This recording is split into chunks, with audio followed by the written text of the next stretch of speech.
In ancient times, humans studied the night sky and discovered the worlds of Mercury, Venus, Mars, Jupiter, and Saturn.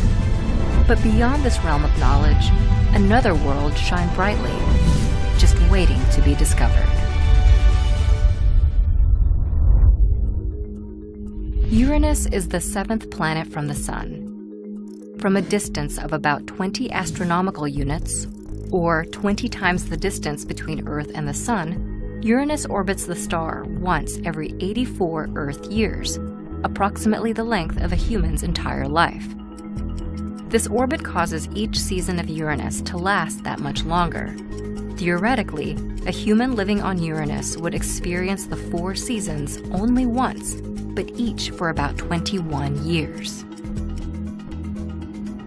Partially due to its distance from the Sun, Uranus boasts the coldest temperatures in the solar system. These icy temperatures, dropping as low as -370 degrees Fahrenheit, are largely influenced by the planet's composition. At about 4 Earths wide, Uranus has an Earth-sized core made of iron and magnesium silicate.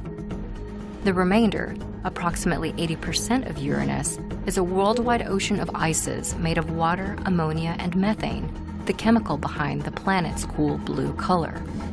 This icy composition prevents Uranus from emitting much heat compared to other planets, making the blue world the solar system's coldest. In addition to its extreme temperatures and orbit, Uranus has a dramatic orientation. While the other 7 planets spin on their axes like tops, Uranus appears to roll along its equator. The planet is tilted at a near right angle, in which polar regions point toward and away from the Sun rather than upward and downward. This tilt, thought to be the result of Uranus's collision with at least one celestial body, has also affected the orientation of Uranus's 13 rings and 27 known moons. Unlike the rings and moons of other worlds, which orbit their home planets horizontally, those of Uranus orbit in a vertical orientation along the planet's tilted equator, much like a Ferris wheel.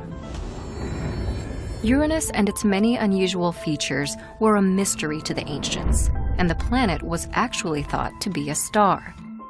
But in the late 18th century, astronomer William Herschel discovered that the celestial object was actually a new world. The scientific community debated over what the planet should be called, and eventually chose a name suggested by astronomer Johann Elert Bode. Bode believed that since Jupiter was the father of the gods, and Saturn was the father of Jupiter, then this new planet should be the father of Saturn, Silus. But rather than following the tradition of using names from ancient Roman religion, Bode instead opted for Silus's ancient Greek equivalent, Uranus. Uranus, the ancient Greek god of the heavens, was then Latinized to be Uranus. To this day, Uranus is still the only planet that veered from tradition with an ancient Greek namesake, a status most fitting for a planet beyond convention.